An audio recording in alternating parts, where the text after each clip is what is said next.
Made Asleep by Seb Pepino. Performed by Martine Richards. Episode 1. The Devil's Hand.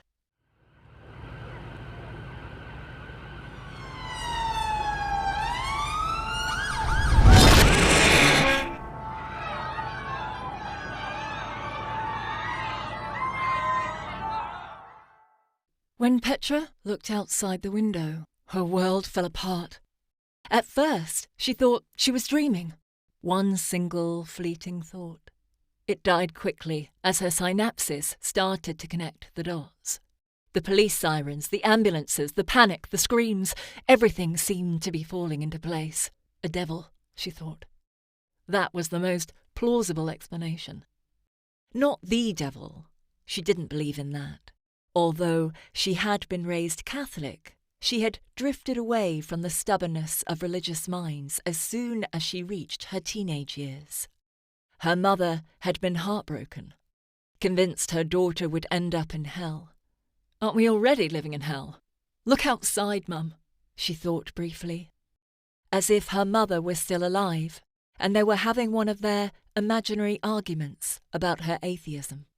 The image of her mother faded, and she returned to reality. From her side of the street, she could see a double-decker bus flying upside down above the ground, seemingly lifted by an invisible hand. It floated in slow, wavy movements, as if an ethereal child was playfully shaking it up and down. The bodies of the passengers bumped from the floors to the ceiling. Blood was spattered across the inside of the windows. Some of them must already be dead, she thought. The thought of dying terrified her now. She did not want to be killed by an invisible demon. Only a devil can do this. There's no other explanation, she told herself. Her thoughts were probably shared with the people running away from the supernatural event. Some of them were praying. Others were simply staring, as if surrendering to a hypothetical imminent end of the world. But the end was nowhere near. She took out her phone and called her husband.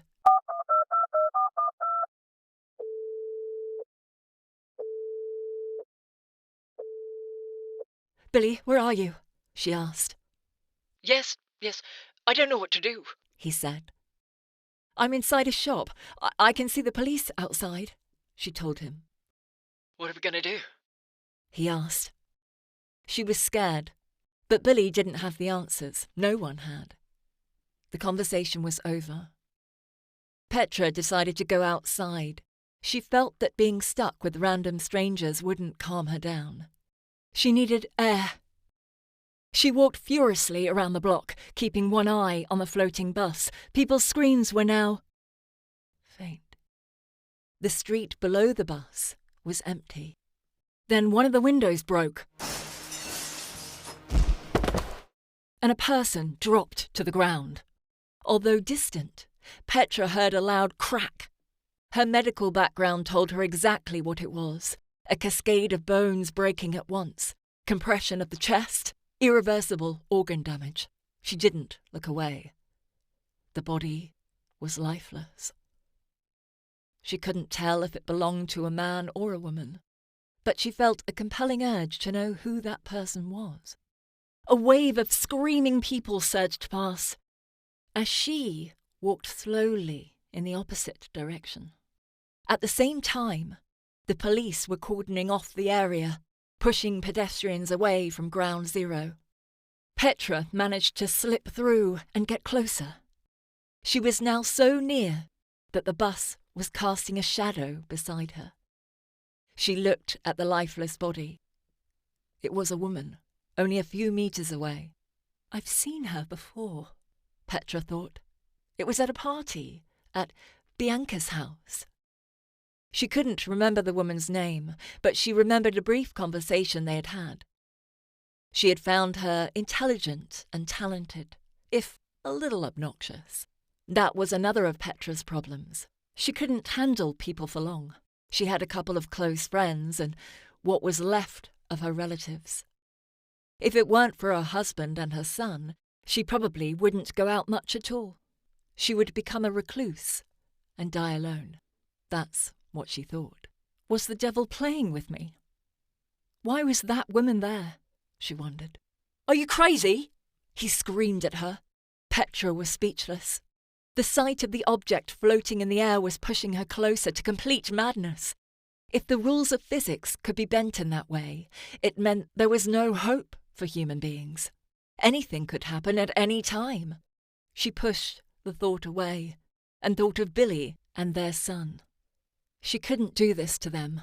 She had to keep it together. What's your name? The policeman asked, dragging her further down the street. I am Petra, she managed. Petra, I need you to cooperate and walk a little faster. People need me down there, he said. Yes. What's your name? She asked, speeding up. Leonard, he said coldly. They both stopped. You need to get home. You can't stay here, Leonard told her.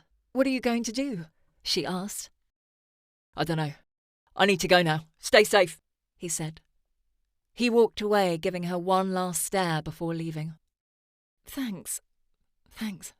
She could barely speak. Petra watched Leonard grow smaller in the distance, then looked up at the bus. The wavy movements were now slower, almost as if the otherworldly child was getting bored. Was it a devil? Was it a being at all? She thought. Only a conscious being could have done something so evil. This is what predators do for fun. They shake small prey until they're dead. Maybe that's what is happening here. An extra-dimensional creature has found us, and it does not possess empathy. She felt she had almost figured it out. But her mind worked differently. As soon as she drew close to the solution, the event became unexplainable again. She pushed all the negative thoughts away. She needed to go back home.